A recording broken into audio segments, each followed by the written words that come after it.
And speaking of 30 seconds, we are now live, recording. Phone lines are open. Go for it. Thank you, Matt. Welcome, everyone, to the Town of East Hampton Zoning Board of Appeals meeting for May 23rd, 2023.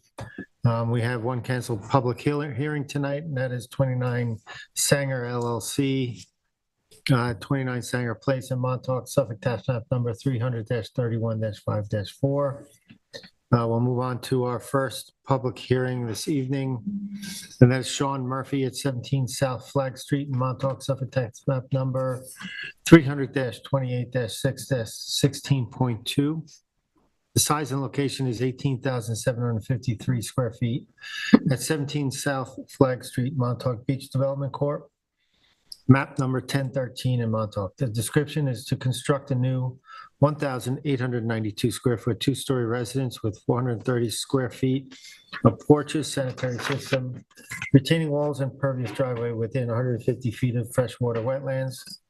The relief sought is a natural resources special permit pursuant to 255-420, and 4 variances from 255-430 wetland setbacks are required. Variances of 19 feet, 12 feet, and 7 feet are required to allow the construction of the residence 81 feet, porch 88 feet, and retaining wall 93 feet from wetlands where 100 foot is required. And a variance of 50 feet is required to allow the construction of a new sanitary system 100 foot from a wetland where 150 feet is required, and any other relief necessary from East Hampton Town Code. The zoning district is A2 residence, Zone X, flood zone, and the secret class is type 2.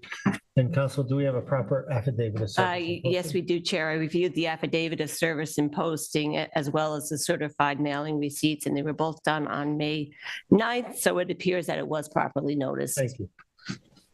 Who's reporting? Terry, go ahead. Okay, so this is the official notice of posting, and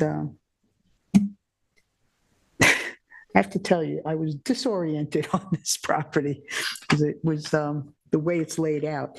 These are a number of unopened streets here, but this is actually the shrubbery. That car that's there is where there was a notation of the property line for monument that I couldn't find, but there's a post for a fence. So the part to the left here in the picture is some other house and not part of this property. I'm going to walk up there. It's unimproved. There's a lot of shrubbery and invasives and other shrubbery on this piece of it. Go next. Okay. All right. Now I just turned from the location where the posting was, and that's the other side of the street, just to show you feel for that. Next. This is on what I guess is called South Faber Street. That's a neighbor across the street, and the house in the distance. And where that curve comes up is where Franklin Street is, where you drive up, and then as it curves, it becomes Faber. So that portion, and then South Flag goes west from there, and it's an unopened road. So a lot of what I'm walking through, I think, is part of where there's going to be the access easement. But next. And this is the right corner of this property, and the property is where all this is covered with the shrubs, and also going straight back where the trees and the open space, where that's all cleared in there. Yeah. Thank you. Next. So now that's just a shot of the corner of that. Again, there was a cone there indicating the line between the two lots. Next. Now, there in the TAM, it brought up this deer fencing, and this deer fencing, actually, this is on the corner of the property where I'm going to go in, and then it goes around to actually another house where there is a house. Well, one of the questions in the TAM was, whose fence is it, I guess, and we'll find that out next. Now, I walked up on the far side, like that first photo where it said disregard that left side. And now I'm walking up there so that I could see through and continuing to take shots. You can see the fence in the back, but this is the way the property is going in that direction. And next, you see a lot more of that. I continue to walk up and hard to get a space. You can see again the fence in the back, and there's some trees that look like they're staged. I'm not sure whether they're staged to come or to go. I'll find that out too. Next. And again, this is heading in the general direction of the wetlands back in the rear of the property. Next. And some more of that, and again, turning a little, you see the fencing way in the distance there across the lot. Next. And some more of that, a little bit closer. I did go in there, and I thought I was standing where I think roughly the house is going to be, but I'm not positive about that. But next. And some more of that going across there to the other side of the lot. Next. And I think that's the final one, Tyler. So that, again, is just a shot toward the west in the direction of the wetlands. See? Thank you. We're bushwhacking. What? We're bushwhacking. We have the applicant here. Can you come on up to the mic? Introduce yourself. Good evening. My name is Sean Murphy, the applicant. And it is difficult back there to know where you are. There's just so many paper streets crisscrossing. Yeah. Sworn out to swear you in. Do you swear affirm to tell the truth, the whole truth, and nothing but the truth? Yes, I do. Thank you. Okay. Anyway, we're trying to build a house. This is my daughter. The house is for her. She's a teacher in Montauk. So trying to keep teachers in the East End is a pretty difficult thing to do. But I've been building my whole life. I've known Ed there for almost 30 years as a builder himself. And there's just a couple things here. We couldn't come out on Flag. This is a wetland. One of those pictures is difficult to see, but there's a puddle on Flag Street, right in the middle of the road. So we couldn't. So we actually, I was talking to Brian Frank months and months ago about granting an easement over the neighboring property, which is my family as well. So we're crossing our own property to come out on Faber. I did not even come out on Flag, to stay clear of the wetlands as much as we can. And there's just two issues that I really want to bring up. Is I spoke to Laura about this a couple of times, and it was about this revegetation in the back of the lot, the request of the planning department to do so. Well, I'm always understanding you didn't have to revegetate unless you took out more bushes than you were allowed to, So I don't think I'm required to do it. It just was a suggestion, as Laura pointed out to me. And the other one was the fact that the driveway is permeable by code, and this says on my survey proposed. And there was a request for white granite or white marble stone? No, Quartz, there we go. Quartz. Right, white quartz stone. And another, these are two expenses that, this is a tight budget as it is to keep her in town here to teach. She teaches at Montauk School. And if you start adding other things on this budget, this is going to be really tight. The whole thing is going to be covered with a low no-mow natural vegetation. So, and it's going to be as green as we can get in this thing. And there is in the back there where the planning board's looking for this revegetation of 2,600 square feet, I think, was a future for solar panels to run this house. And I have solar panels on my own house for 15, 20 years now. So they work and we love it. So I'm just trying to keep this thing as much as we can. And 2 new additions doesn't help matters here. That's all. This isn't a pretty modest house. It's under 2,000 square feet. The variances are pretty minimal compared to what, the town's given out in the past. And it's not further lane. It's under 2,000 square feet house. It's no McMansion. It's nowhere near it. What's the driveway going to be? It'll be permeable. It'll be recycled asphalt probably, and maybe bluestone on top of that, but white quartz is quite more expensive than either one of those. As far as the vegetation thing, I'm not destroying any vegetation that I can't do. The footprint of the house is well under the allowable. All the trees that are there, it's tough to see here. I mean, we even moved, I don't know if it's even on this survey. There's a big tree right here. I mean, a massive beech that we're trying to keep. And we actually rotated, thank you, it's right there.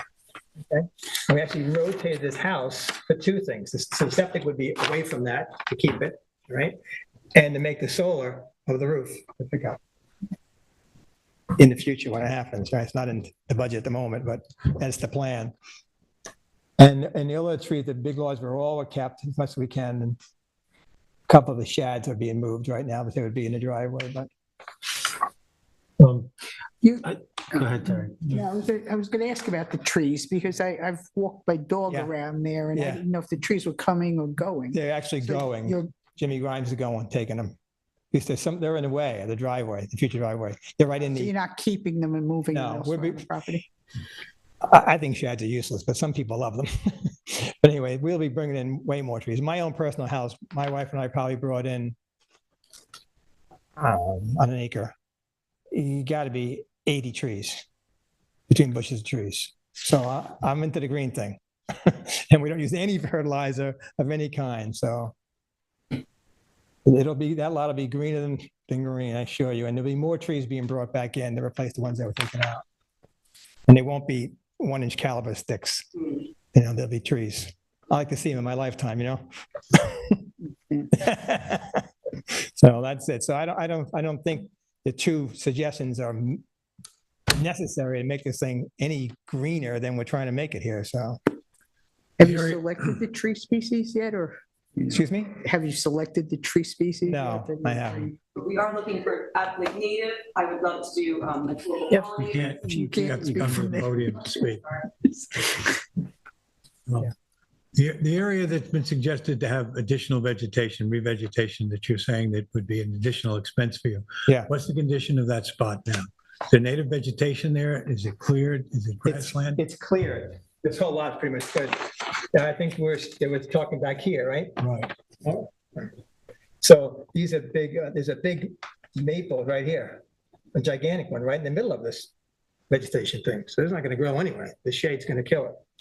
And these are two winter berries, I think.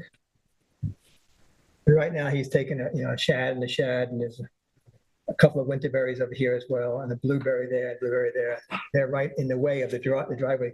Hooks around and comes underneath the house. There's a basement garage. So they're right in this, Brian and I have been working on this lot for years. Bustamante owns the property all around me, right? And, there's wetlands all over the place in there. And, there's no wetland on my property, but, I'm within the jurisdiction of it. So that's why we're here. And this whole thing will be full of trees, other than the sunlight in the house. The solar, that'll be the end. So the plant back there, you're going to have to move a maple tree, which is not going to move. Well, maybe they move things, maybe they can.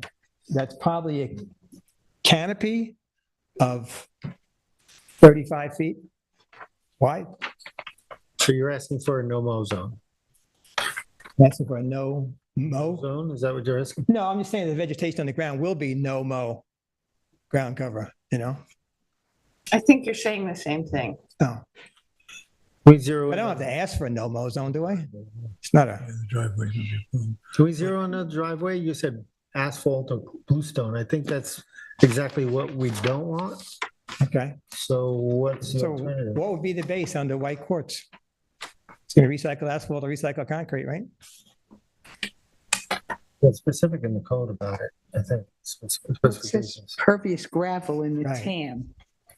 So that's recycled asphalt? Yeah. And recycle concrete's even worse, though they use it all over this place.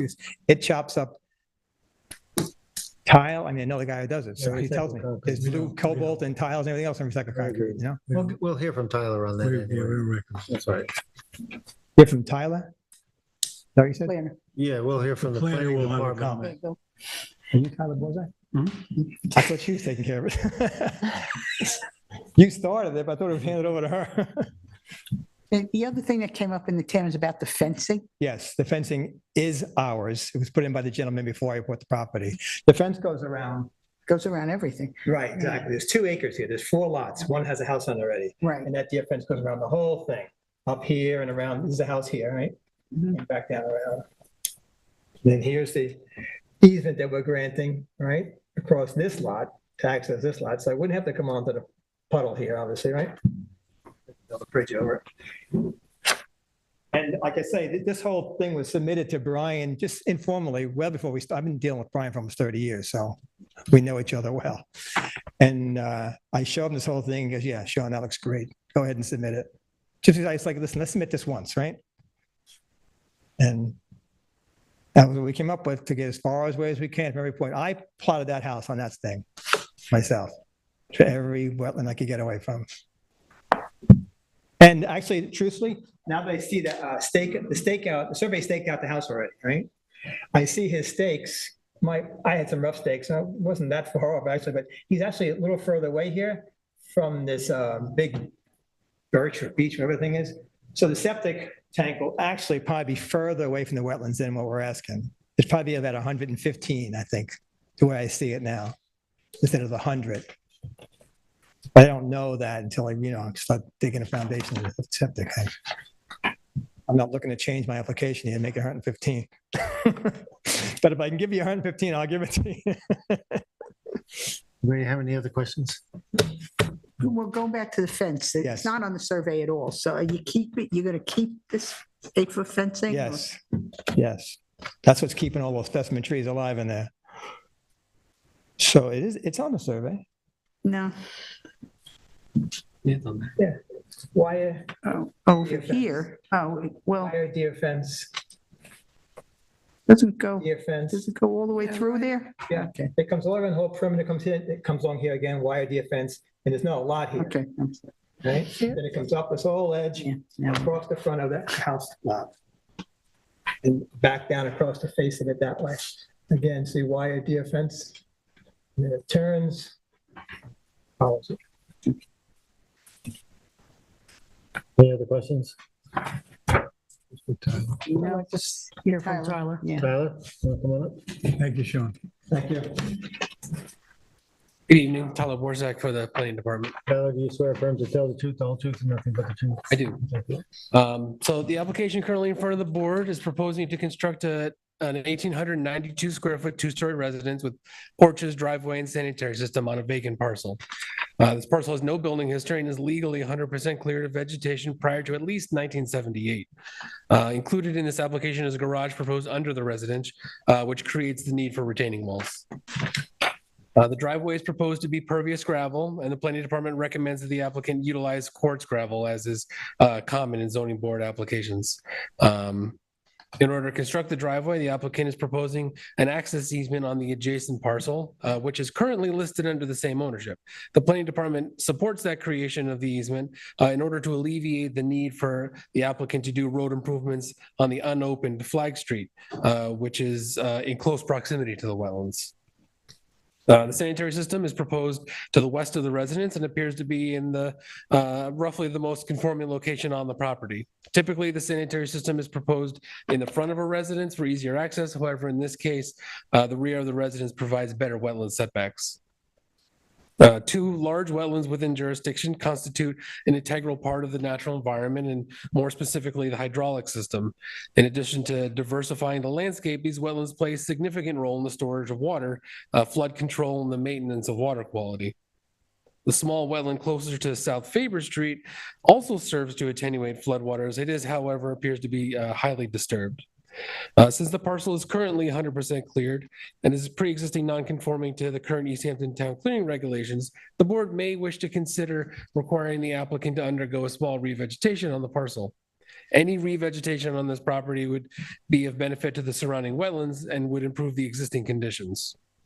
The planning department sketch attached to the technical analysis memo suggested a revegetation at the rear of the property that equaled roughly 2,600 square feet. The topography of this location is sloping down towards the wetlands and could be seen as true mitigation for the project, as the applicant has no responsibility to revegetate the property otherwise. Other than that, I can answer any questions that you might have. That area to the rear of the property that's been under discussion, what would be your feeling about that being considered a no-mow zone without revegetation? I mean, it's certainly a benefit over just allowing it to remain cleared for, in perpetuity. It allows the possibility of invasives coming in. And I mean, anything would. The revegetation sort of jumpstarts vegetation in that area, which is why we prefer that. But it's certainly better than nothing. But also the topography in that location slopes down towards the wetlands. So Right. wouldn't it be good mitigation to have a re-veg? That was why it was our suggestion to try and get some runoff control on the property as mitigation for the construction of the residence, to have some level of vegetation there to help trap runoff prior to entering into those wetlands.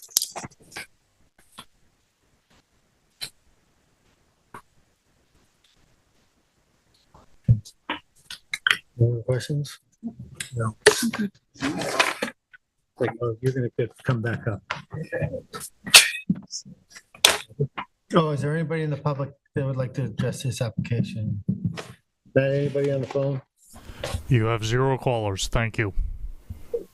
Come on up. This, excuse me, this conversation of mitigation, right? Like, I have to return something to the town for building this house. My mitigation, which wasn't free, was granting an easement across the neighboring property, surveys, recordings, everything else. There's my mitigation. I could have stood fast and said, hey, town, you need to give me access to my lot, right? I'm allowed to have that. And Brian and I spoke about that, and he said, Sean, you think you could grant it across the neighbor? I said, yeah. I just didn't realize it was going to cost to do so, but I said yes, and I stuck to what I said and did it. Isn't that enough mitigation? Well, the only reason it's being brought up as a board, Yeah. we do have to look at those sort of conditions. You are also asking for a natural resource special permit. Yes. So that's why, that's something we're going to look at in terms of mitigation. Well, and the alternative would have been to come on the flag? That's separate and apart from what we're talking about. The topography in this location slopes down towards the wetlands. The whole So lot. that's why that area is being suggested to the rear for revegetation. It's just something as a board we will look at. Okay. Please remember what I told you, though. There's a gigantic tree right there. Right where he wants this revegetation. There's a gigantic Norway maple, with a canopy of at least 35 feet wide. Nothing grows under that. No. And that would be insanity to rip that out of the ground. Thank you. Yes. Have a motion?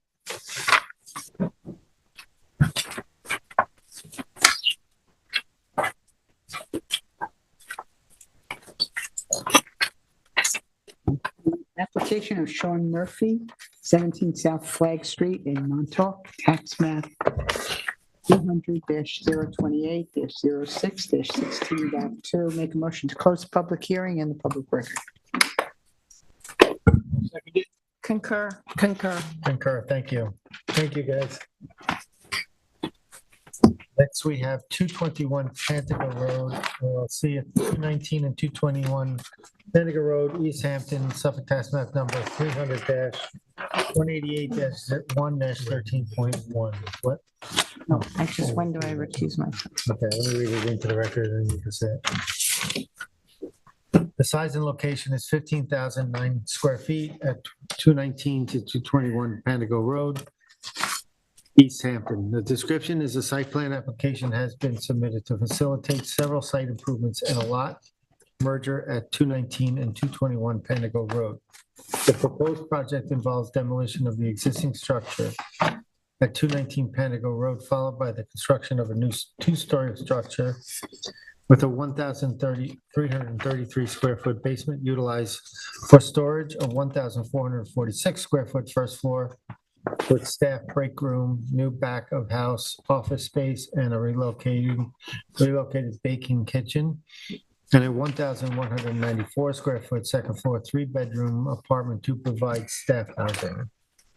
The relief sought are 3 variances in addition to any other relief necessary are required for this application. 1 variance of 8 feet at the roof eave along the eastern lot line is required from 255-1172D, the pyramid law of the town code, in order to construct a proposed second-story affordable apartment. one variance of 10.8 feet along the western lot line from 255-1110 to allow a new building, first and second story building where 15-foot setback is required. One variance of 255-550 apartments within commercial structures, 7G, to allow 3 bedrooms for 4 occupants where 2 bedrooms for 4 occupants is required. The zoning district is neighborhood business, and the secret class is unlisted. Council, do we have proper affidavit? of service? Yes, I was presented with the affidavit of service and posting. It indicates a posting date of May 9th, and the certified mailing receipts show that they were mailed out on May 8th, and therefore it appears that there was proper notice. Thank you. Tina, do you have the photos? Tyler? I'm Yes. I'm recusing myself. Oh, yeah, go ahead. Yeah, Joan's going to recuse Who herself. did photos? I did. Oh. There we go. All right, the first photo is a sign of the posting, and you see the present existing Carissa's beyond that.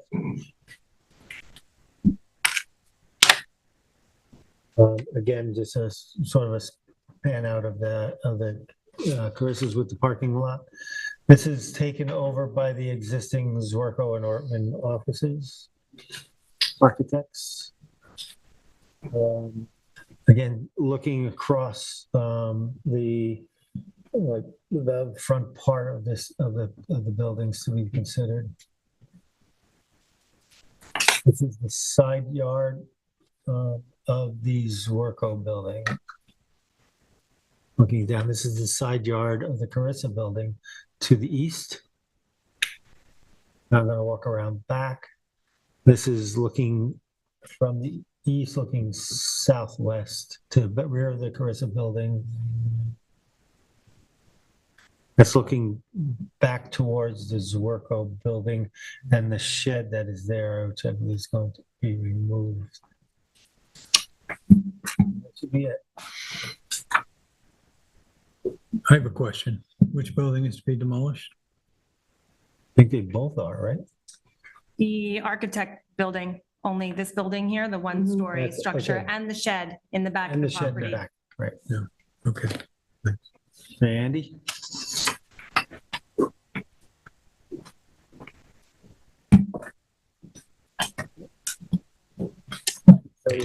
How are you?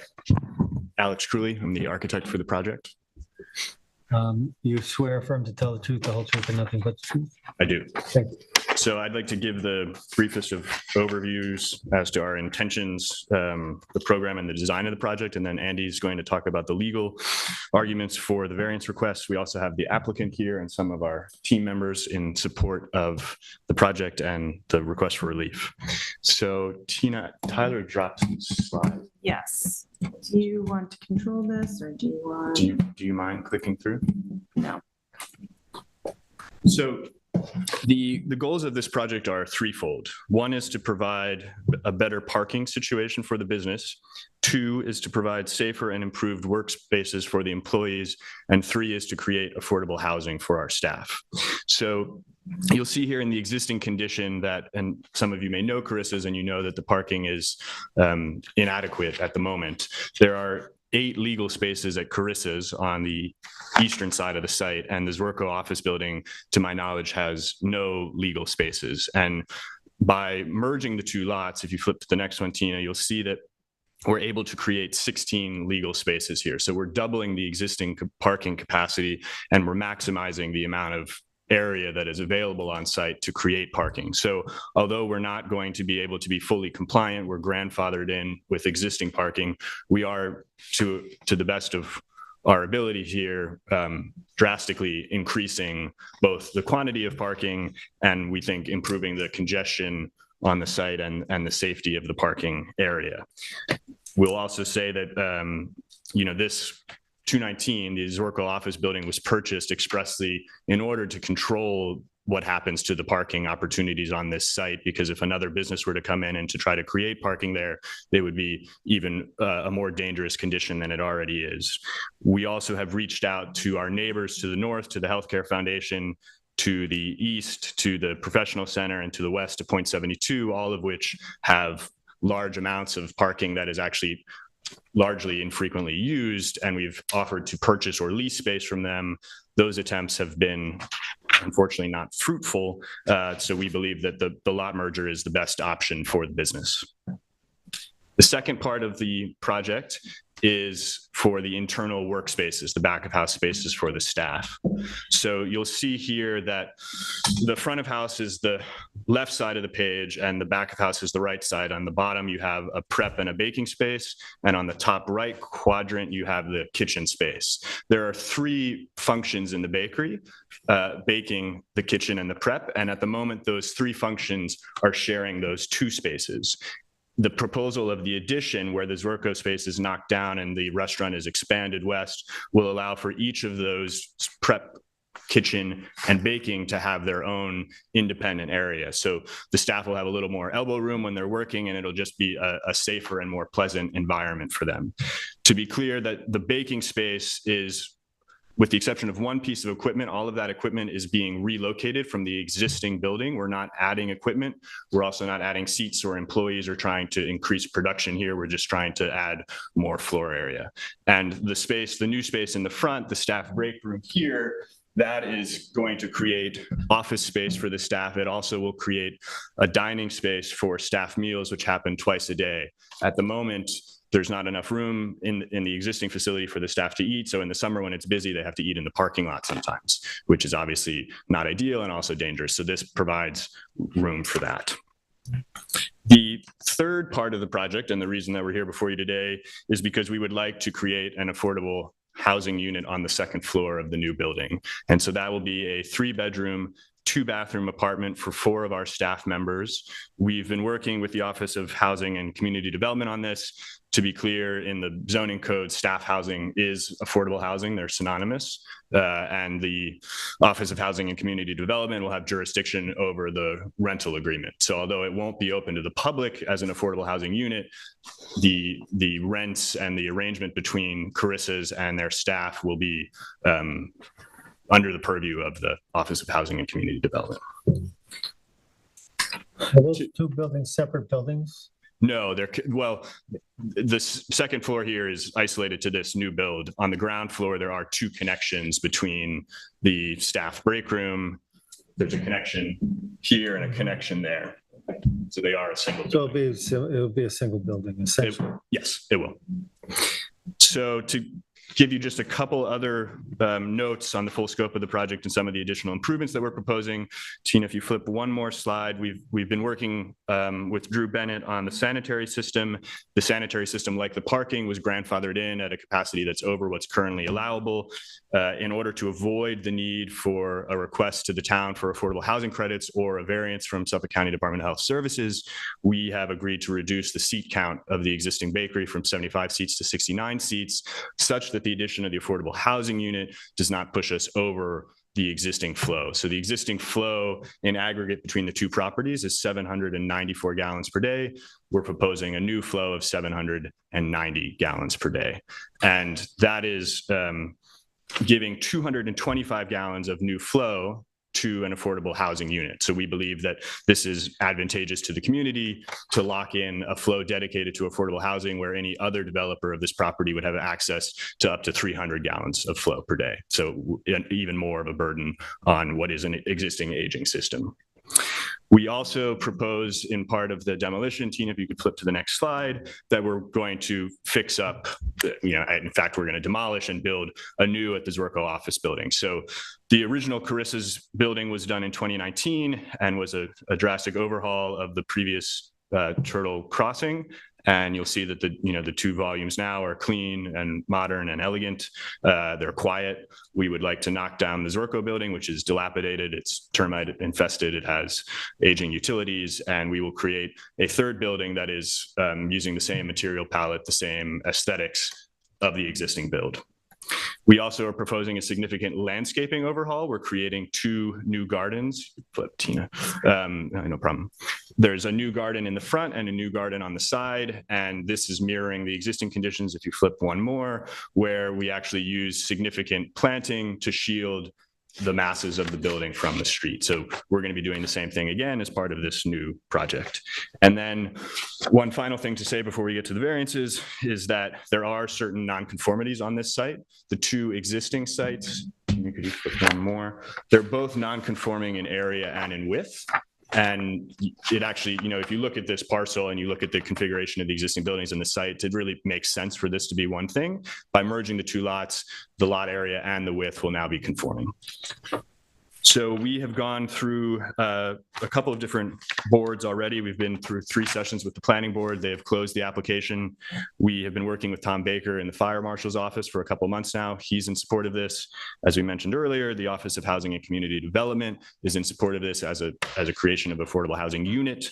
They also support expedited review for this project, and they support the bedroom variance request. We also have approval from the health department for the sanitary upgrade. So if we jump to the variances, the first one I think is sort of easy. The bedroom count that we have, I believe, sort of approval from the planning department and the Office of Housing and Community Development. The code is written in an apartment within a commercial structure to try to max occupancy at 4 individuals per apartment. And the way that it's written is that there's a maximum of 2 bedrooms and each bedroom can have 2 occupants. What we're proposing is 3 bedrooms, but creating a covenant to say that there will only be 4 occupants.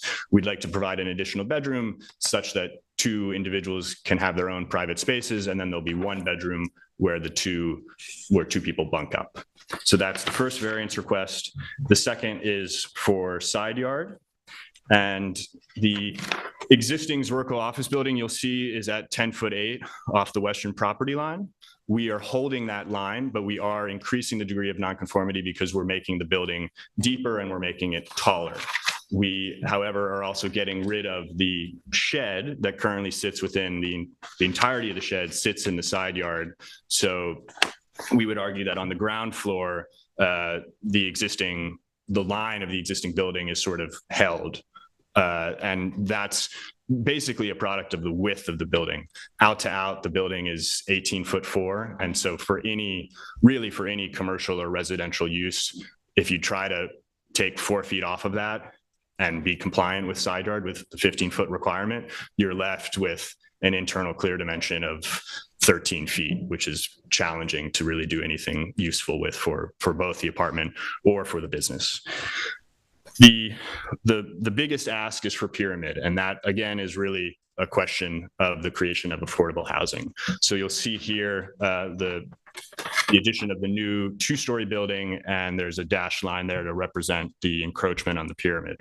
And there's really no way around this. To create the apartment, we need a second floor, and because we're off the side yard, the eave of that building is 8 feet above what's allowable. In terms of height, the new building is at 25 feet. The allowable height in a neighborhood business zone is 35, so we're well below any sort of height problems. It's just the pyramid.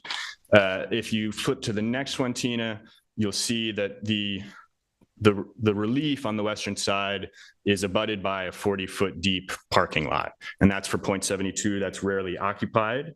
If you look at the next image, you'll also see that point 72 has no windows onto that elevation. It's just the entrance door. So we feel like this is a sort of an urban condition that would not be adversely affected by an increase in height to accommodate affordable housing.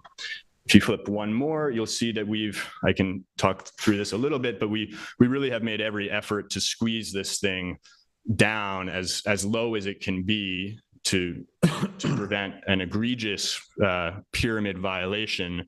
And there are certain factors that sort of control what we can and cannot do here. So the ground floor, which is accommodating the new baking kitchen, is kept at 9 feet.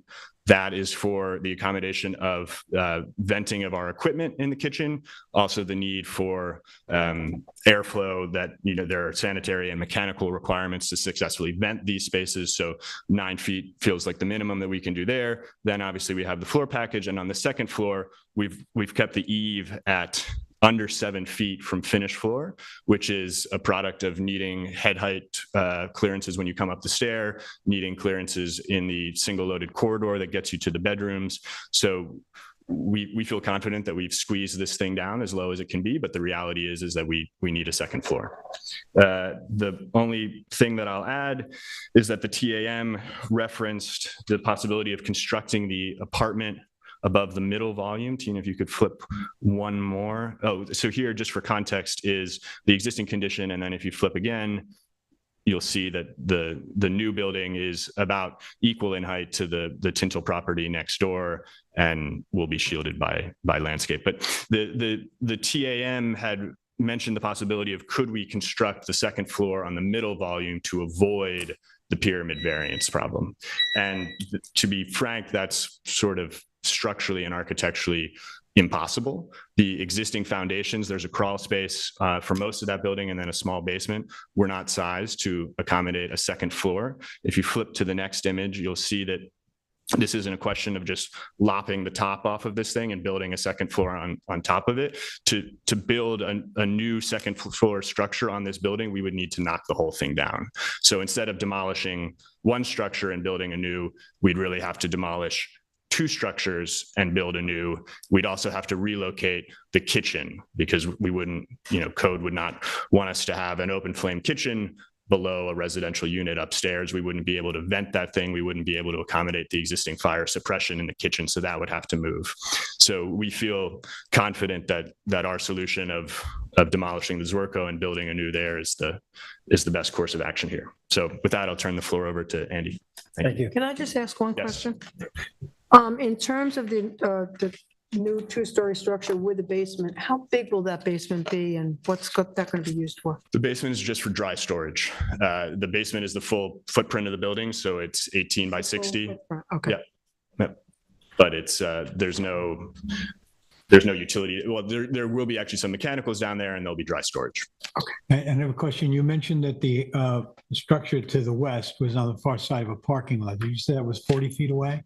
The parking, the new building will be 11 feet off of the parking lot. The parking lot is 40 feet deep until you get to the office building that's We're there. saying that between the two structures, there's 50 feet. There's over 50 feet. Yep. Okay. Thank you. Good afternoon, Mr. How are you, Chairman. Andy? I don't know that there's much left for me to say. Alex certainly did a much more Pretty thorough. comprehensive job than I wanted to, but I just want to go into a little bit of the background on this. I remember when the Chemlas first purchased what was Turtle Crossing. I actually remember it as, it was a noodle place or something at one point, as I recall. Yes. Their concept was bright and compelling, and frankly, I think they really delivered on this. I go to this place up in Vermont, in Norwich, Vermont, called the King Arthur Bake Shop. It has like a little cafe. I was like, oh my God, that would be so great out here. And they really delivered it. They're only open during morning and lunch hours. They don't have nighttime service hours. That's generally when you have more opportunity for a conflict.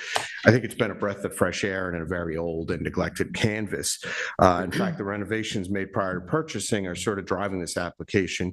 As Alex explained, you can't really expand it without a significant demolition of the beautiful structure that kind of relates internally. The dimensional variances, the first one I want to talk about briefly is the pyramid variance, as well as the side yard. I think Alex really addressed the side yard. We're just extending the building back along the existing one. That's only a 4.4 variance, and I think the existing building drives that. The property is zoned neighborhood business, and this is where it gets a little bit interesting. A zoning district, I believe, was first promulgated in our town code in 1984. Prior to that, I believe this was all highway business. East Hampton developed along its major corridors, Springs Fireplace Road, Route 27. Highway business was a whole different category altogether. Under the comp plan, this was kind of a transition zone between, more traditional central business, commercial, industrial, to more residential components. As I said, the Route 27 has always been a mishmash of uses. As a matter of fact, the Tinto building right next door is limited business overlay. I remember when that was built, a lot of people said, hey, that's not really limited business overlay. It does not look like a residential structure. And that's kind of what limited business was, to provide adaptive reuse of, but it's there now. And that's kind of part of the fabric of what we're doing.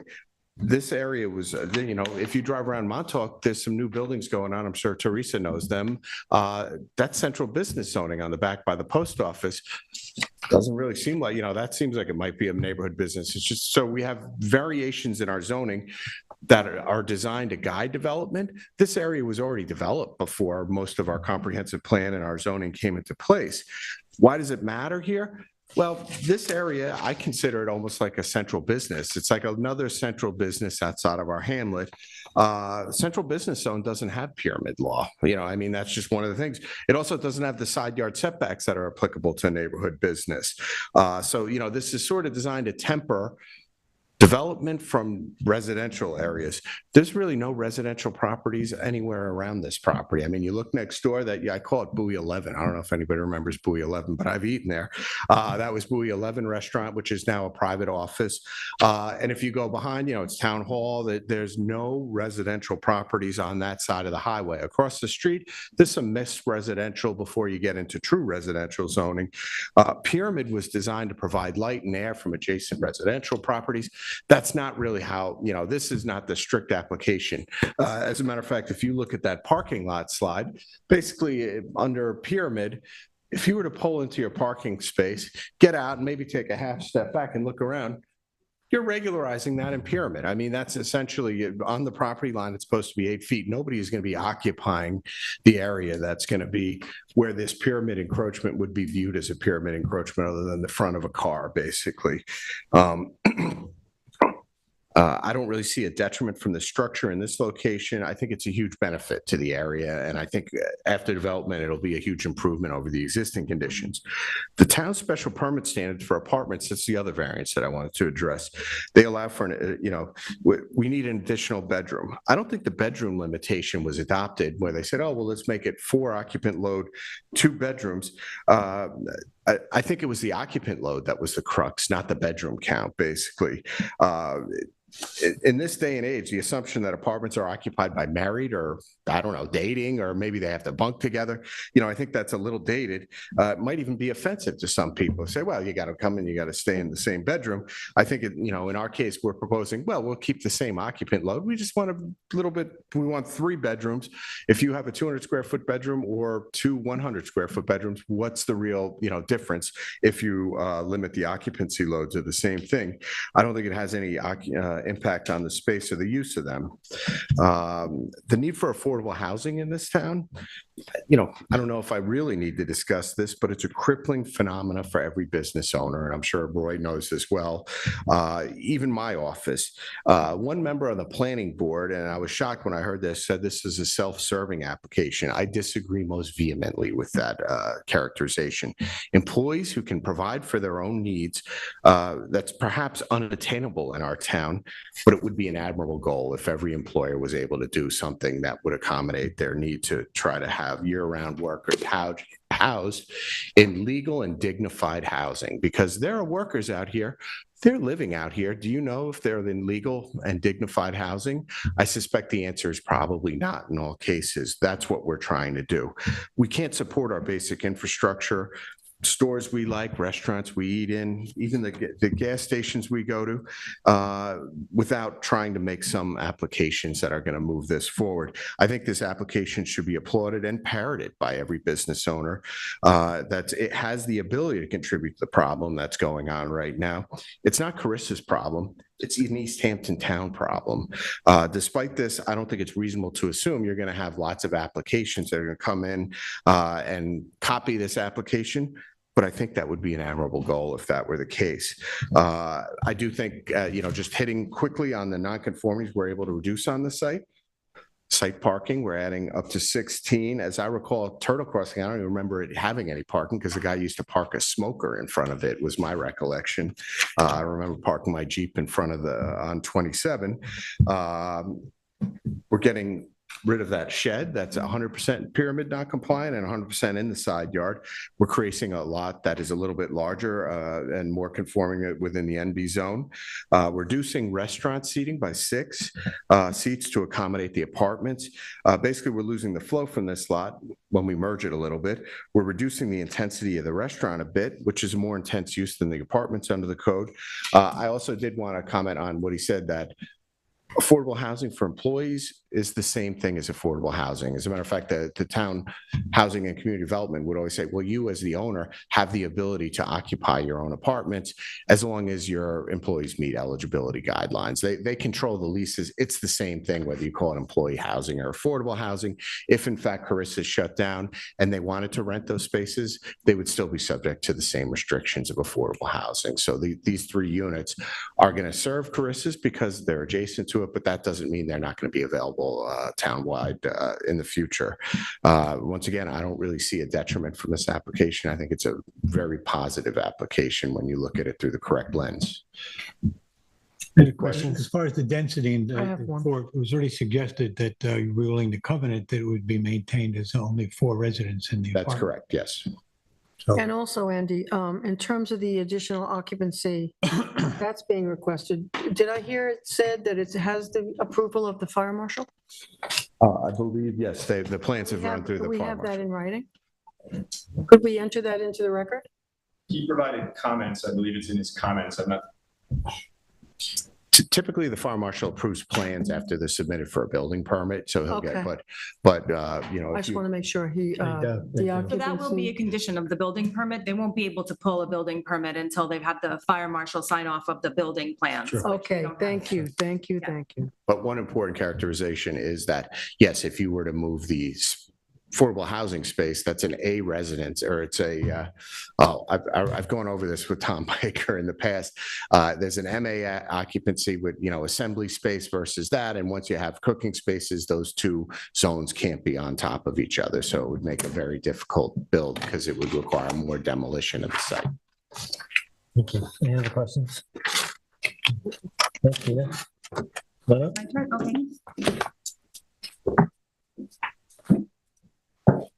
Good evening, board members. Tina from the planning department. Do you swear affirm to tell the truth, the whole truth, and nothing but the truth? I do, Thank thank you. So Andy and Alex really went through everything very thoroughly. I will give I'll try to be brief. So the site plan application is submitted to facilitate several site improvements. The complete demolition of the existing architecture building on site, followed by the construction of a 2-story structure with basement. The planning board has been through this application several times with the applicant and really tried to drill down on our services and uses going to be expanded. And the consistent answer has been, it's really to facilitate a more efficient workspace and the affordable housing. The relief requested, we've gone through, the 3 variances, dimensional, bedroom, and pyramid. The most recent certificate of occupancies were attached to the TAM. The 75-seat restaurant is legal on the site pre-existing with the non-conforming parking lot, which was a big issue. The planning board also discussed considerably during the reviews because the parking situation is so tight. There's a right of way in the back of the building where people park illegally, potentially blocking emergency access. This hopefully will alleviate that condition by providing additional parking. The applicant, during talks with the planning department, was recommended to consider reducing the restaurant seats to help mitigate the sanitary flow issues as well as the parking issues. And they built that recommendation into the project voluntarily rather than go forward with trying to secure additional variances from the town and the town housing credit program. Regarding the dimensional conformance, I will say that the existing lot at 219 is non-conforming with respect to width and size. The lot merger does address those conditions, so the result will be a lot that's conforming in width and size because the lot merger is proposed. The expansion of the building in the setback is something that we did focus on in the technical analysis memorandum. The nonconformity of the building is being expanded. There's a basement being put in for the length of the building. The first floor is getting bigger, and then the second floor is all new structure within the setback area. And, we recommended that additional locations for the second floor be considered with respect to whether or not they're feasible in order to, satisfy the variance requirements. Are there feasible alternatives? And we heard the applicant's response on that earlier. Regarding the apartments within commercial structure, the variance for the 3 bedrooms there, Because the residents are going to be capped at 4, we think this is not really a significant issue. Obviously, we don't issue approval on that, but my understanding is that the bedroom caps are to facilitate, to reduce the potential for overcrowding, and capping the residents while providing more bedrooms. I don't see changes that. And we are going to recommend that that's a covenant of the planning board's approval and any conditions going forward. The pyramid variance is the biggest variance requested. I think 8 foot is a sizable pyramid variance from what I understand. I'm not aware of any similar pyramid variances in this zone of that nature. I do understand that the buildings are comparable height or taller, and they are below the neighborhood business cap of 35 feet. Nevertheless, the variance is a sizable one due to the proximity of the proposed building to the western lot line. With respect to the project status, the planning board has considered the application complete and sent them here to discuss the variances. They did also complete SECRA. They issued a negative declaration a couple of weeks ago, which I believe the zoning board was forwarded a copy. The rest of my report just puts the variance standards and lists some suggested project conditions should the board consider approval. Thank you. Any questions for Tina? I'm wondering about the parking. I think the separate to make more parking. What do you think the net benefit is going to be in terms of customer parking? I mean, because you're going to have some parking space for the residents. Is that how you see this? There's only one space that's required for the residential unit. So one of the 16 will be given over to residential. The rest will be for customers and our staff. The large majority either bikes or is dropped off at work. So we feel like the one space will be adequate. So this project will allow you 7 additional spaces from what you have now? That's right. Yeah, thank you. And also reduces the calculation for the parking because it's 6 seats would be 2 parking spots. So it's a net reduction of, 2 parking spots for the restaurant. Any other questions? No, I'm good. Good. Thank you. Thank you. Any other from the public? How are you? I'm Lori Shemla. I'm a owner of 219 Pantico Road and 221 Pantico Road, and Swear business affirm to tell the partner truth, the whole of truth, and nothing but Carissa's the truth? Bakery. Yeah. Yes, Swear. I do. Thank you. Good evening, Chairman Deline and esteemed members of the board. Our requirement for relief today are not radical ones. They are logical and necessary requests owing to our needs for additional parking, a better work environment for our bakers, and an urgent need for affordable staff housing. As a longtime business owner, I'm aware that affordable workforce housing has been a longstanding area of concern, a consequence more recently of rising rental costs and housing prices.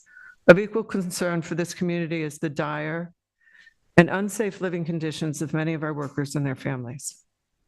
As a small business, the situation has become untenable. As a community, this is a burden we must all bear. Our goal is to ensure that our lower income workers have comfortable, dignified, and safe housing, that we can maintain a year-round business able to support a robust workforce, rather than succumb to the economic necessity of remaining closed during the most difficult months. The benefits this project can offer, additional parking, a better work environment, and staff housing, is critical to sustaining our business. And finally, we love our community, and we wouldn't be here without you. What we were able to start at Pantico Road has brought us nothing but joy. To cook for, feed, and serve our local community over the course of the past 3 years has been deeply meaningful to us. We just want the opportunity to continue to celebrate our patrons and the members of this district in the best way we know how. So I'm just asking for help putting our best foot forward. For the love of Carissa's buttery croissants, sourdough bread, pickle bread, and our newest member, the chocolate hazelnut croissant. Did you bring any samples? What have. We were closed today. Thank you. Thank you. Thank you. Anybody else in the public would like to speak? Matt, anybody on the phone? You have 0 callers. Thank you. Thank you. Therefore, I make a motion to close the hearing in the public record for 221 Panago Road LLC at 219 to 221 Panago Road, East Hampton, Suffolk Tax Map number 300-188-1-13.1. I'll second that. I can I concur. Thank you. Thank you. Thank you.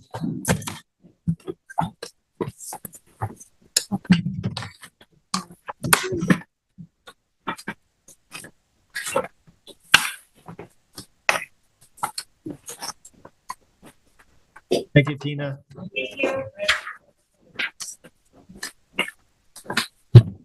Thank you, Andy.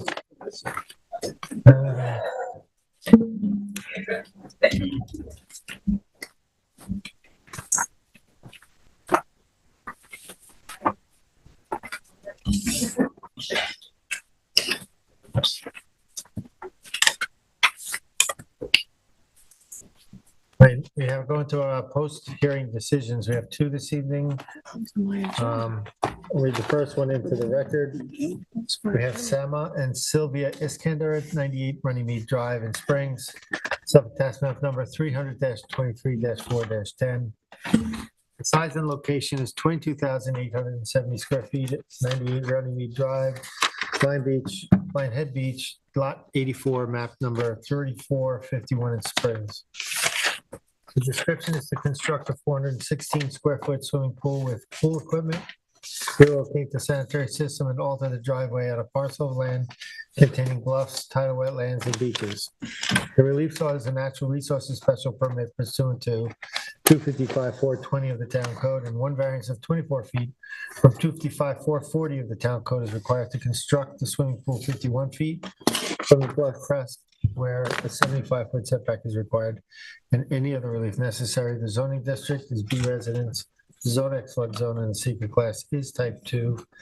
And I believe this is member Savaris, one of this district, so This you is, want to lead us off? yes. Okay, let me just get one. Okay.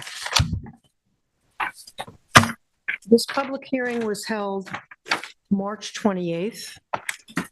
And the latest survey I have is last revised April 5th, 2023, dated received April 11th, 2023. It's a 22,870 square foot lot in Lions Head Beach. The application was presented by Richard Whalen for landmarks. So the project before us is to construct a 416 square foot swimming pool, 16 by 26, with pool equipment, relocate the septic system, and alter the driveway on a parcel containing tidal wetlands and beaches.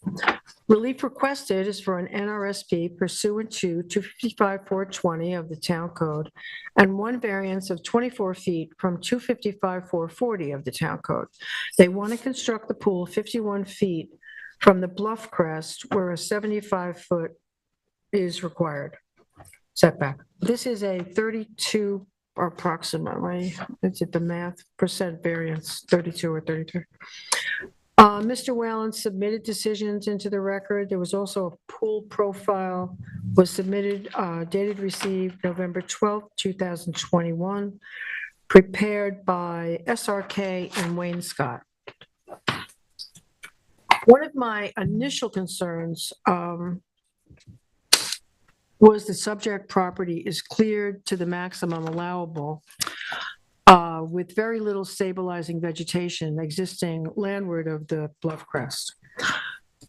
But if approved, you know, the applicant has agreed to 20 feet of revegetation along the bluff crest. There's no other place really on this site to place a swimming pool. The swimming pool, I think it was stated that it's really small. It's going to be like 4 to 6 feet, I believe, in depth.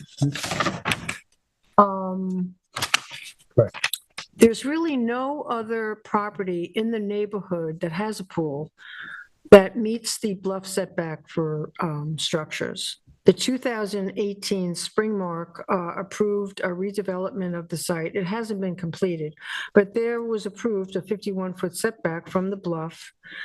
They were required to revegetate, and they moved the septic system 200 feet from Gardeners Bay.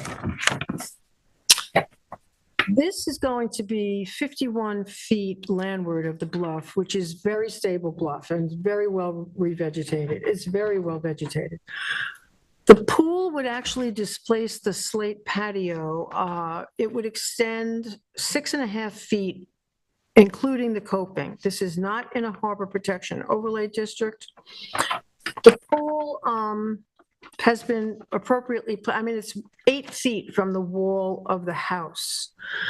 When completed, the pool and its 1-foot pool coping will extend 6.4 feet seaward beyond the existing edge of the patio. I think another plus here is the septic system is going to be relocated, and it'll now be 196 feet from the waters of Gardeners Bay because of the IA system. Property is mowed to the edge of the bluff. The planning department is recommending a 20-foot vegetative buffer, and the applicant has agreed to that. An issue came up with the fencing. The pool, if the record was actually left open for 2 weeks, where the pool enclosure fence can be at the edge of the pool. Tyler Borsak did note that the fencing is on the most recent survey. And we did receive a letter from Rick Whale on April 11th, noting that on said survey is the 4-foot high pool fence. Said fence is located 44.4 feet from the top of the bluff, and he believes, we can approve this without them having to come back, and I agree. I do think there's a lot of pluses to this application. I think with the revegetation, because the property is cleared, overly cleared, and with the revegetation and with the, I do feel this is, and with the septic system now going to be 196 feet from Gardeners Bay, I do think, again, they're only extending the pool, which is going to be displaced the slate patio. They're extending 6.5 feet, including the coping. So I'm going to approve this application. I feel that it meets the standards for an NRSP, and I think it's in keeping with the variance standards of 255-440, and I believe it's in compliance with 255-420 of the town code. So I'm going to approve this application. Thank you, Denise. Barry, want to give a shot? Sure. Okay. I was concerned about this, just the fact that the pool was going to be seaward of the house. However, as stated by Member Savarese, there were a number of things that they offered. The pool is relatively small in size, and the depth is also, less than most pools. I'm concerned a little bit about the fencing, but that would require a variance also, right? That would be about a 66-foot variance, I believe, 66. I don't know if it's that high. Yeah. And overall, I think one of the things at the hearing that came up was about the septic system, and I believe the chair had asked, is there any place else that this pool could go? And as the planner stated, it really can't, because in the future, at some point in time, whether it's this owner or a subsequent owner, there would be probably a IA system that would be required, and the only place for that to go landward is where this applicant is putting it. So overall, I think that was an improvement. The 20-foot buffer is also good for the protection of the bluff crest. And I too am looking to approve this application. I do think it meets the standards, and the septic system is a big plus that outweighs some of the other things. Thank you, Terry. I'm not going to repeat what has already been said. I just noted that in the TAM, they had suggested a scenic easement over the bluff, including the vegetated buffer. And I thought that was a compelling additional mitigation. Absolutely. 100%. But other than that, I agree with everything that's been said. Thank you. Yeah, thank you. Yeah, I agree largely with my fellow board members. A couple of considerations that were important here. The pool will require the move of the sanitary system, which has already been mentioned, and although it cannot be considered mitigation because installing the pool necessitates it moving, we still gain the benefit of getting an IA system in a location where we don't have one now. The pool itself is a moderate request in terms of its size, 16 by 26 and no more than 6 foot in depth. I agree with the numbers that were put out by Member Savarese that it's 8 foot off of the house, and with the additional 16 feet in the coping, it's only 25 feet from the house. I think the pool is constructed will be closer than the adjacent pergola is. What will not be closer to the bluff than the adjacent pergola. The pergola is 46.9 feet from the top of the bluff. It's its closest point, where the pool is planned to be 51 feet from the top of the bluff. So we haven't moved much further. We're not going to be moving further than what exists. The applicant is agreeable to vegetating the 20-foot landward line across the bluff, which I think is an important bonus to us. I think also was mentioned by Joan here that we see to it that this is a covenant is applied to this area for future protection. The problem with the pool fence will also not be, the pool fence, although it was problematic and came up in the last thing, will not be set closer to the buff, or at least not much closer to the buff than the existing pergola. Having it only be 7 or 8 feet beyond the pool is a plus there as well. I think it's important to respect the planning department's point of view on this, which I think was a good one.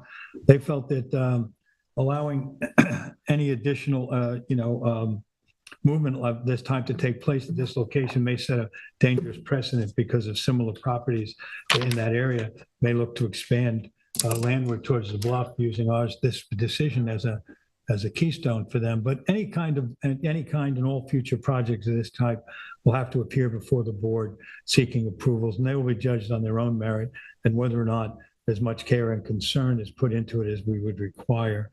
So although the septic is not considered mitigation, I think that was an important part of this, knowing that we're going to get that as a plus and agreeing with what my fellow board members have said. And then just going to the standards, when I read through 255-850, whether or not whether the grant of the variance will cause an undesirable change, I said no. Whether the benefits sought by the applicant be achieved by some other measure feasible for him in this condition, I said no. Whether the requested area variance is substantial, I said no. Whether the grant of the variance will have an adverse impact on the physical and environmental conditions in the neighborhood, I also felt no. Whether the difficulty causing the applicant to request an area variance was self-created, yes, most times when people come in front of us looking for relief, it is in some way a self-created situation, but nonetheless, I felt in terms of 255-850, it satisfies our demands in that. And then under 255-551, the preservation of natural resources, I said that the IA and the buffer is a good counter to whatever damage we're doing there. Alternative reasonable uses of the property. We brought up that I think this was in this location or no location that was brought up by Member Berger, and I felt that that was the case there. Alternative designs, no, there's really no alternative design. Then in terms of compatibility and environmental protection under 255-540, I felt yes to both of those, that it is compatible and that it does provide environmental protection to allow us to rise to granting an NRSP on this. Well, I wanted to add one thing. The pergola, which is going to be closer to the bluff than the pool, was approved as part of a 2007 ZBA decision. Thank you. Yeah. I also agree with my fellow board members. I think the cases that were laid out in the TAM, although redevelopments still lay out the conditions at which this pool is situated in a similar fashion to the others, being that the environmental conditions exist to mitigate it satisfactorily. So with that, I agree. Thank you. We okay, council? Yes. Thank you. Are we stipulating the scenic easement or just the buffer? It's talked about, was it an easement or a buffer? I thought it was a buffer. They I thought it was a agreed to the, buffer. they agreed to the But did they TAM. approve? They agreed to what the TAM said, right out. They started off right away with it.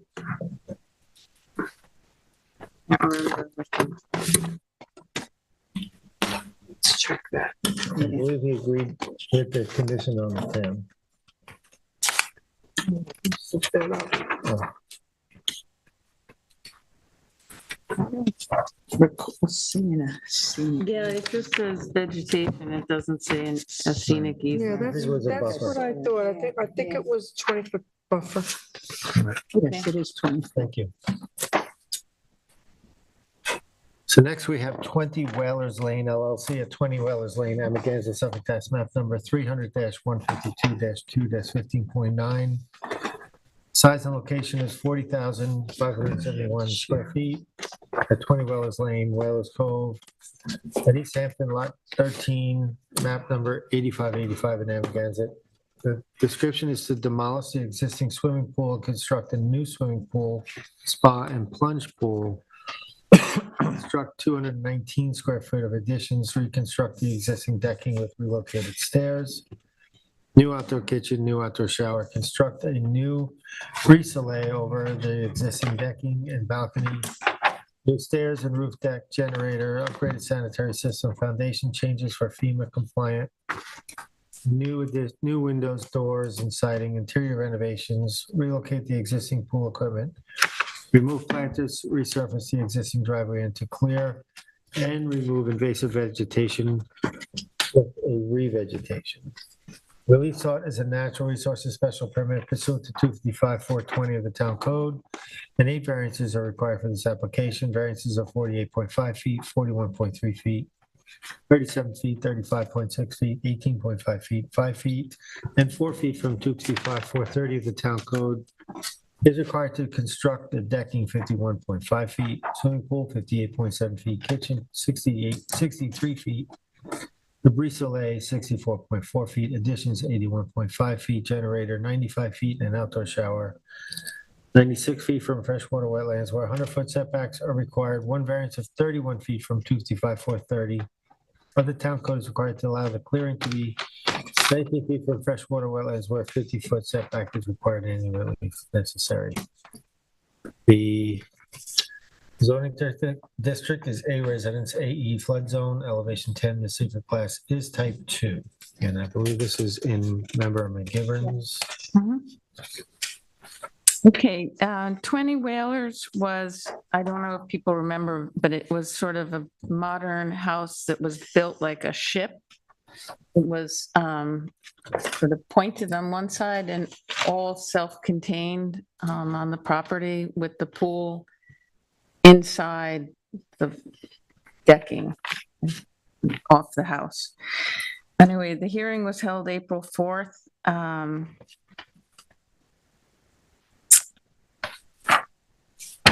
The application was dated September 21, so it's been pending for a while. The DEC issued a permit October 13th, 2022, approving their proposal. The survey we're referring to is by Saskis, dated February 24th, 2022, showing the existing and proposed structures. The property is presently constructed, was before the ZBA in 1991 and approved at that time. There's a significant easement covering 60% of the property as part of the Whalers Cove subdivision of 1988, which established and reserved space for scenic easement. The application was presented by Brian Locascio of the Adam Miller Group.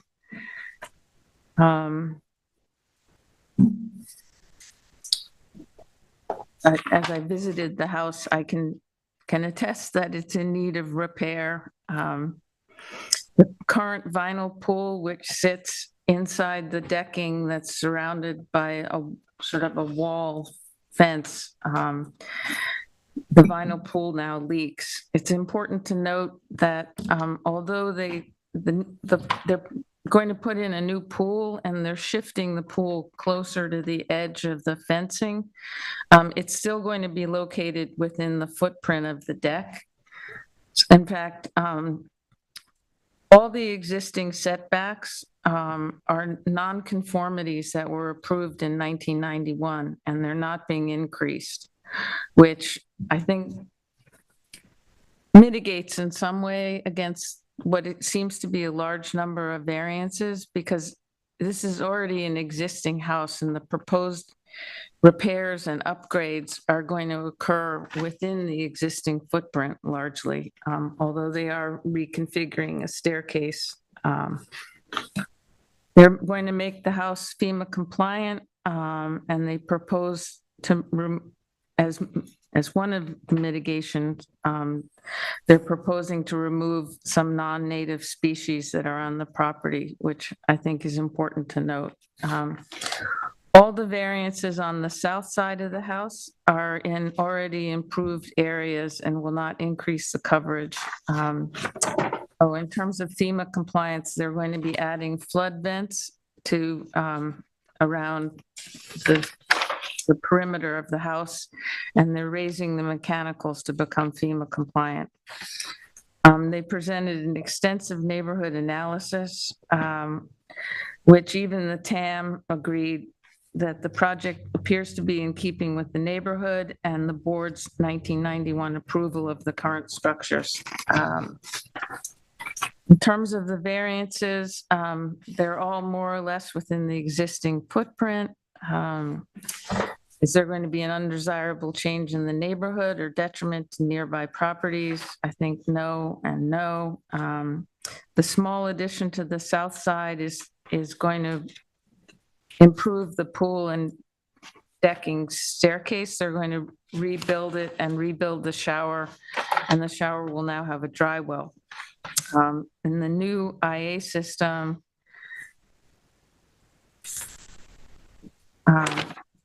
even though the new IA system is mandatory, it will be an improvement to the property and the environment.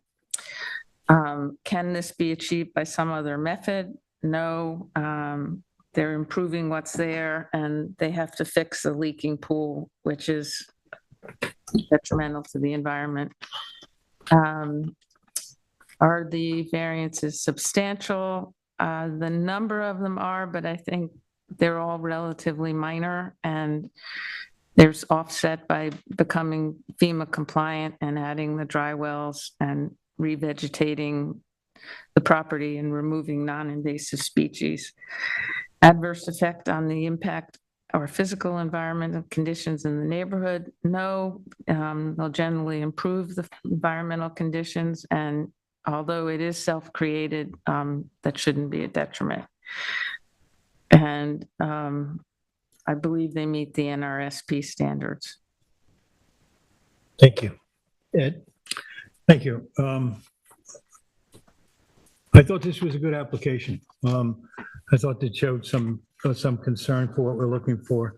I want to go over a few things with it. It is a 40,516 square foot lot, and there's 9,801 feet of clearing, current clearing on the lot.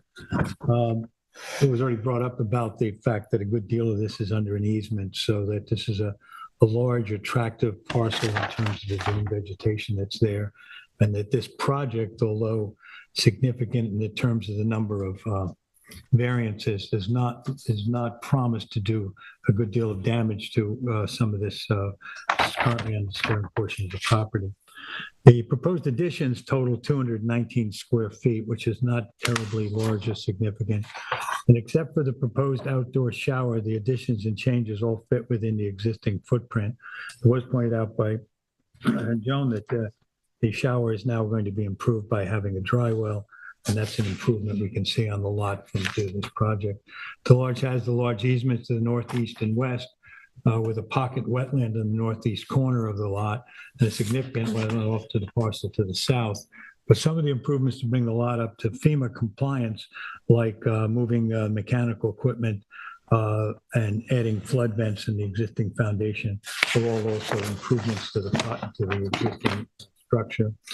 The major work here is to repair the swimming pool, with which we were told is in disrepair, and was also mentioned by Joan that the pool would have needed replacement anyway.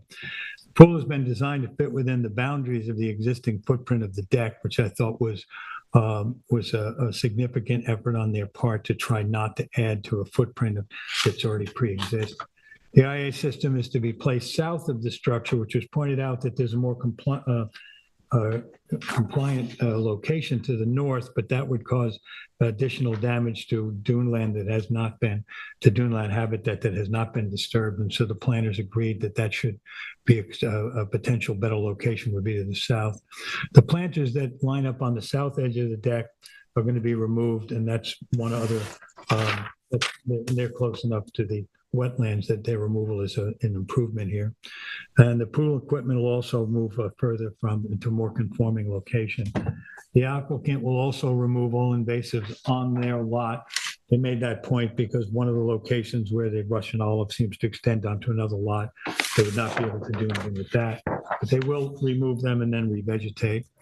And then while expressing concerns for reducing the setbacks by the planning board, I think the quote that I'll take directly from the TAM is that overall the current application, while some significant variances requested, includes fairly minor changes in the existing layout of the property and very little change in the footprint and of the improvements. Then I think lastly that there was additionally, there was a project description and building protocol dated March 22nd, 2023. Oh, yeah. And in that, there was a detailed construction sequencing and plan for protecting the lot, which included a stipulation that all excavated materials would be stored on the existing driveway and not on other undisturbed properties or where it might do other environmental damage. And the detailed revegetation plan was also included in that at that time, which we had asked for and was present. And overall, this is a well thought out application. It is attempted to restrict the proposed improvements to being executed within the existing footprint. And again, not to go crazy with it, but I thought that on talking about the actual variance standards on 255, 850, I agreed that on all A through D, I thought that these were all satisfying what we're looking for there. And I thought that also on 255-5-51, that under compatibility and environmental protection, 255, let me go back first. Under D, 1 and 2, I agreed that a preservation of natural resources, there was an effort made here for that. And then under 255-540, under compatibility and environmental protection, I think that an effort was made that both of those come into the standards that allow us to grant this application and assume that it, or consider that it's risen to a standard that allows for us granting an NRSP. Thank you, Ed. Oh dear, I took a little bit of a different take on this. I do agree that there's very little change in the footprint of the improvements, the decking, the kitchen, the screen for protecting from the sun, additions, outdoor shower, generator. They're fairly minor changes. There is a scenic easement that covers 60% of the property because of the freshwater wetlands and duneland habitat and the constraints of the property. The only concern I had was relocating the pool further south, don't think it's in keeping with the NRSP standards. And if approved, we would basically be, in my opinion, be saying yes to substantial construction closer to the wetland than what was previously approved by this board. The larger swimming pool with the spa and plunge pool, I feel, is not the minimum variance necessary because it was in a better location before and can be achieved by another method. I think we need to be careful about reducing established setbacks, especially in light of the sensitivity of the wetlands to the south where they want to relocate a larger pool.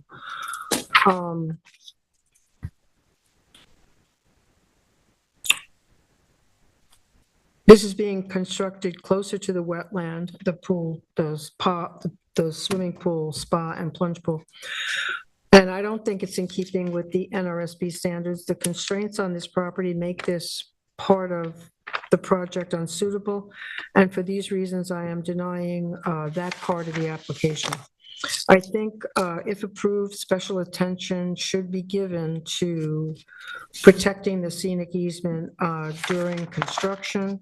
And I think all of the recommended project conditions should be integrated into the decision. Derek? Okay. All right, originally, I had the same concerns about the pool. It is moving, it's the one nonconformity that is increasing in the entire project.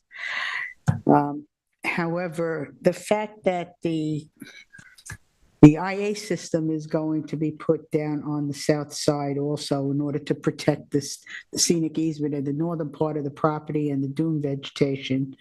I think there is going to be disruption in that area. There's going to be disruption that's required anyway because the pool is leaking. So ultimately, I am going to approve the project as a whole. The pool is elevated. And I think with the protocols that they've submitted, they had that whole package that they submitted to us that Johan had mentioned. And it's a pretty extensive package. It includes everything. The one thing that is not still valid in that packet is the survey. If you recall, there was a discussion about the survey.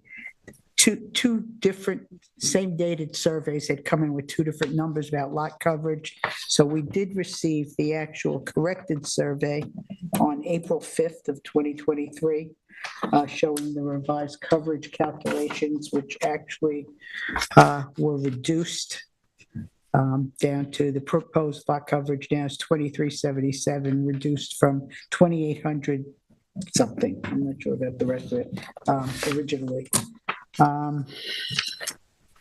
So I do think it meets the various standards with all the things that everyone already mentioned. The IA system is a large improvement. The FEMA compliance, elevating the mechanicals as part of that, and the revegetation plan, which is extensive on this, and the removal of the invasive species. I think all in all, this is an improvement. Both environmentally and in terms of the variances. So I'm looking to approve the entire project. Thank you. I also agree with my members that for the approval, I think the environmental mitigations on this thing do outweigh the concerns we might have about the pool or moving the pool. So I don't need to rehash, but I agree with the conditions and the reasoning for the approval. Thank you. Going to other decisions now. We have SEAA LLC. Okay, so that's 4 pro, right? 4 in your Denise, your. The only thing I'm denying is the swimming pool, the spa, and the plunge pool. Okay. Everything else I'm approving. And you got that latest survey date, right? Sorry, I'm not used to writing this fast. I think you said for April 5th? We received it April 5th, and the survey was actually updated March 10th, 2023. Okay, Yeah, thanks. thank you.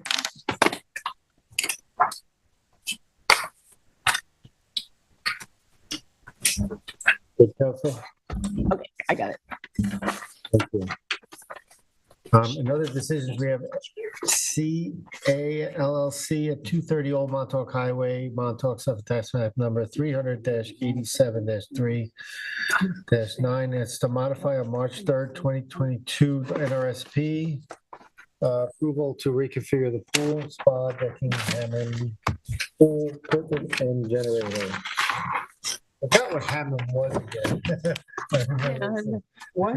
What is it? I know what a brisole is, but I don't know the Hammond. We had it Oh, last time. Oh, It's kind of like a, almost like a spa. Yeah, Sauna, yeah, you're not right. a sauna, Yeah, spa. yeah. Oh, that's right, it was. Yeah, my, there we go.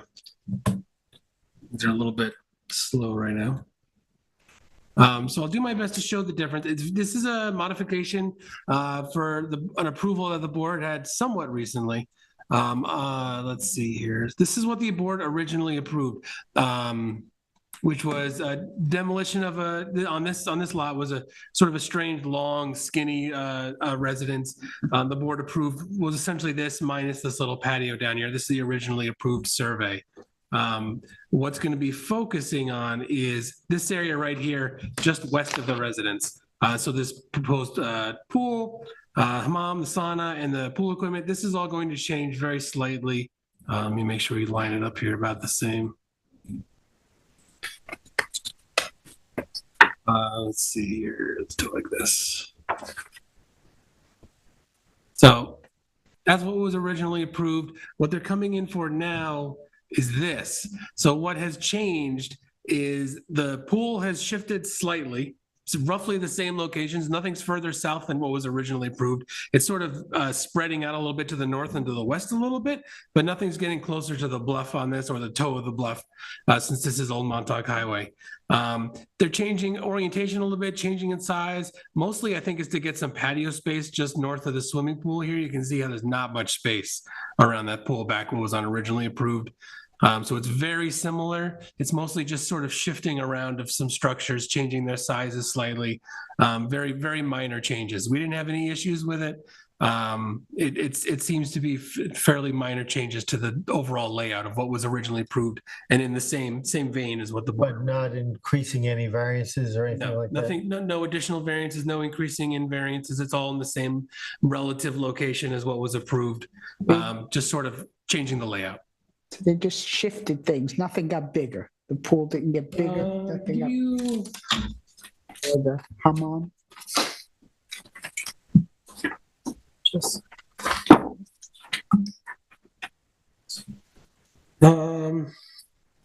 It'll increase the size of the stone terrace by 153 square feet. Again, that's mostly to the west and to the north. The pool equipment area and generator is increasing by about 80 square feet. The plunge pool is increasing by 30 square feet. The sauna is increasing by 71 square feet. And the hammam is decreasing by 9 square feet. They're not extending any further south, further west. They are extending further west and north towards the driveway. So they're increasing some sizes. Yes.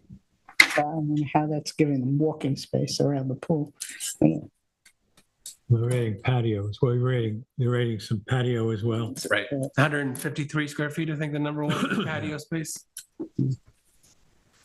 These were NRSP. Were there any variances to this? No, this is from the toe out here, from the toe of the bluff, and the toe is way down here. I don't think there's any variances at all for the entire application, if I remember correctly. So I think you might be right. I think that one was an NRSP. In that case, I don't think I would have a problem. I think there was one variance for that existing. See you have one variance? There was an existing little patio and walled area the that pool they area. said was historic. Right, that's coming out. Yeah, down here. I think it's to be removed. Yeah, Yeah. that's coming out. But that was in the It's original. it's noted to be removed on the survey there. Right. Yeah, I'm fine with that. So policy of the board is that if it's a modification that is not impacting variances, or we think it's de minimis in nature, the board could approve it at the bench rather than going to a public hearing. So with that, we're going to poll the board. Terry, what's your thought?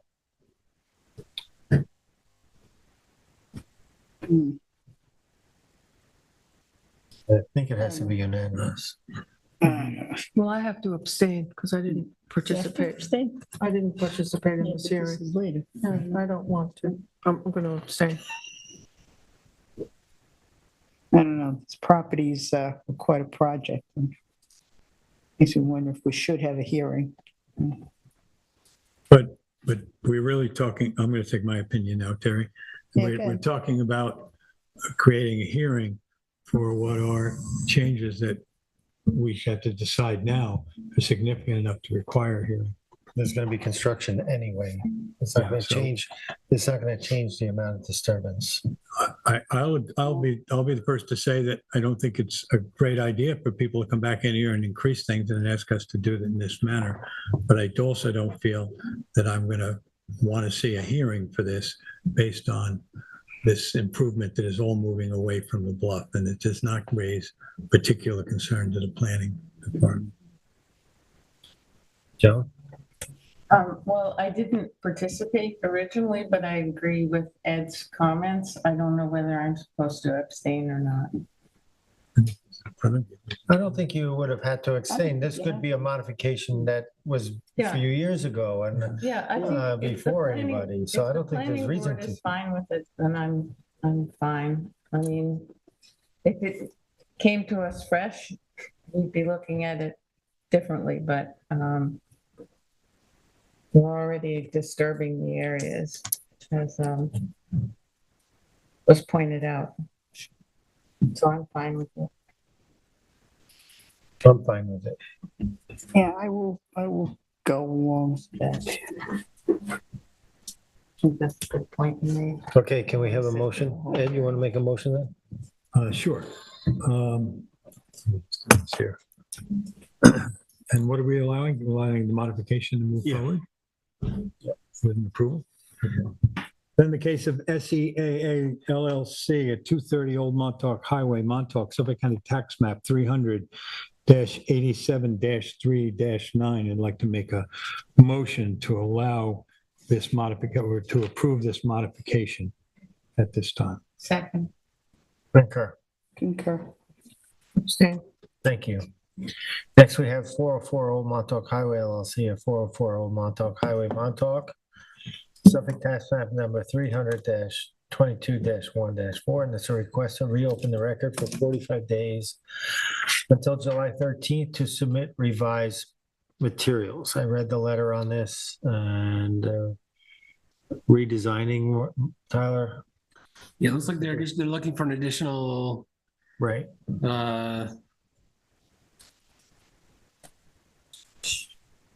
45 days. Yeah. Which would bring you to July 13th. Right. Fine with me. Okay, the record's closed then? So, Yes. Closes on the 30th. oh, okay.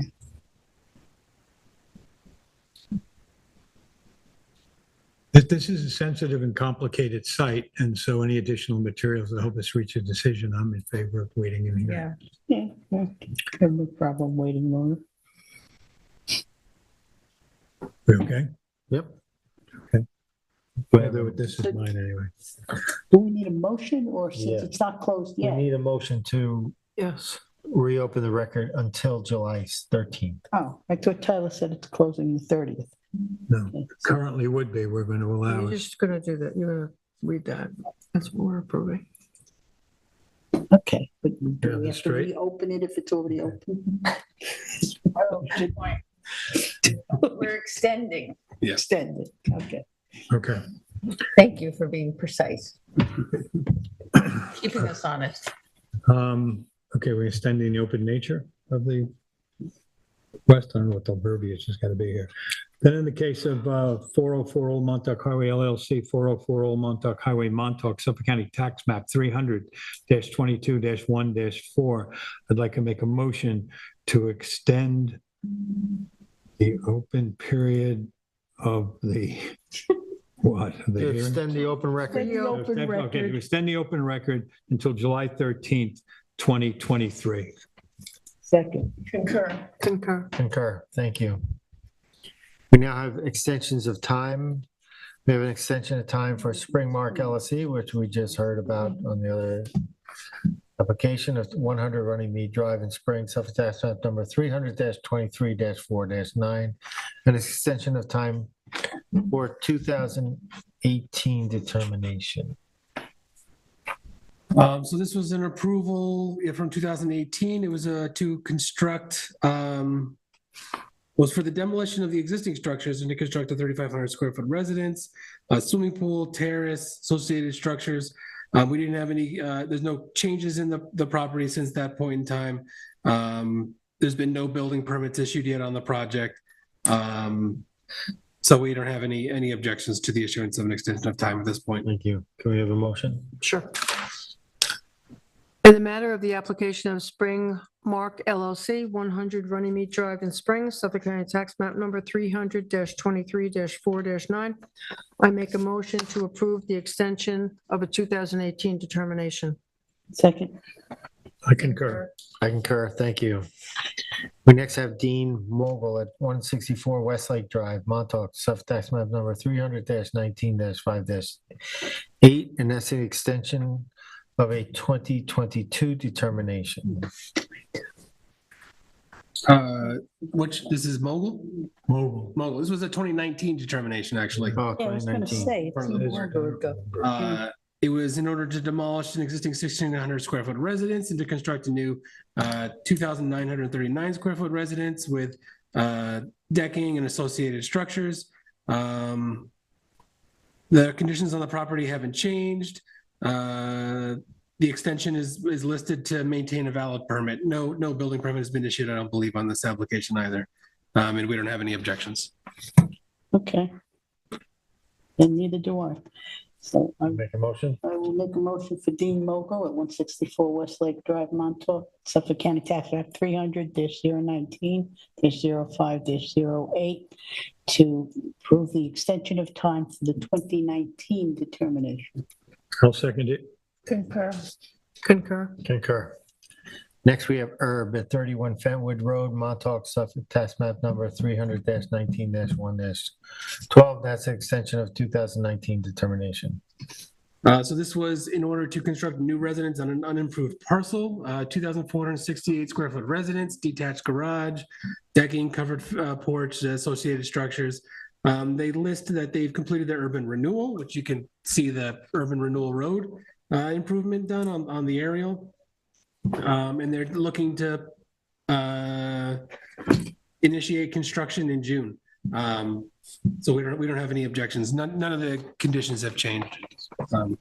Thank you. This was in front of us not too long ago. What was that for? There was a modification on it a little while ago. Had to do with the driveway?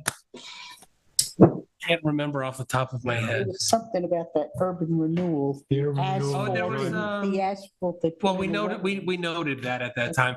I think it had to do with there was a garage in the back of the lot. I think they wanted to put a basement in that garage and it needed a set of stairs. I think that was the modification. That's a long time ago, isn't it? Do we have a motion? Sure, I'll do it if I can find it. Herb. Okay. Then in the case of Herb at 31 Fenwood Road, Montauk, Suffolk County Tax Map 300-18-1-12, I'd like to make a motion to extend what? Extension of time. To extend the extension of time on the 2019 determination. Second. Concur. Concur. Next up, Stewart at 62 Abraham's Landing Road in Amagansett, Suffolk Tax Map number 300-150-5-10.2, extension of a 2015 determination. So this was a 2015 determination for the patio, 600 square foot of patio, and I think 360 square foot swimming pool. They're both in place right now. Construction's complete. I was at the property. It looks like it's ready for a CO, which is what they're looking for at this point in time. We don't have any objections to it. All right, thank you. Can we have a motion? Yeah, in the matter of Stewart at 62 at Abraham's Landing Road, Amagansett, Suffolk County Tax Map Number 300-150-05-10.2, I make a motion to extend the time period of the 2015 determination. I'll second it. I concur. I concur. I concur. Thank you. We next have our draft minutes of May 16th, 2023. Yeah, I would like to make a motion to approve the minutes from the East Hampton Town Zoning Board of Appeals for May 16th, 2023. Second. I concur. I concur. Concur. We have resolutions. We do not have a resolution for Lori Schemler, I believe, right? Correct, we don't have that one. We're gonna have a discussion on that in an upcoming meeting. We have 11 Georgia Place in Montauk LLC at 11 Georgia Place in Montauk, Suffolk Tax Map Number 300-19-7-32.2. Okay, this was to construct an approximately 557 square foot swimming pool with fencing and pool equipment, 1,016 square foot patio and walkway, 320 square foot trellis, 384 square foot garage, and a new driveway on a parcel of land within jurisdiction and setback of wetland, freshwater wetlands. And the approval sought is a natural NRSP of the town code. And one area, initially there was a request for one area variance of 30 feet to construct the pool fence 70 feet from the wetland, but that is no longer requested. Thank you. And then going over the factors to consider, the proposed project meets all required setbacks and does not require any variances for structures. The board notes that the applicant has removed the variance request, as just mentioned, for the fence upon the recommendation of the planning department. And many of the structures are only slightly within the board's jurisdiction of an NRSP. The proposed garage and pool are approximately 150 square feet from the wetlands. The property will only be cleared an additional 900 square feet. The lot to the north is a fully developed property and sits higher than the applicant's property and has buffering. For paragraph number 4, the size and scope of the project is appropriate and consistent with other properties in this area. The property has substantial vegetation to the wetlands and buffers. The total lot coverage will increase only to 5,493 square feet, where the applicant has 10,019 square feet available. In addition, the clearing still remains under the maximum clearing allowed by the town code. Thank you. And a majority of the board concurs on this approval. And in the case of 11 Georgia Place Montauk LLC, 11 Georgia Place Montauk, Suffolk County Tax Map 300-19-7-32.2, I'd like to make a motion to accept this determination as written. Second. Concur. Concur. Concur. Thank you. That wraps up this evening. I just want to say have a wonderful holiday weekend coming up. Drive safe, be safe. As we know, it gets worse, right? So, Vice Chair? Yeah, thank you. Mr. Chairman, I'd like to make a motion to close the Town of East Hampton Zoning Board of Appeals public hearing and work session for May 23rd, 2023 at 8:23 p.m. Second. Concur. Concur.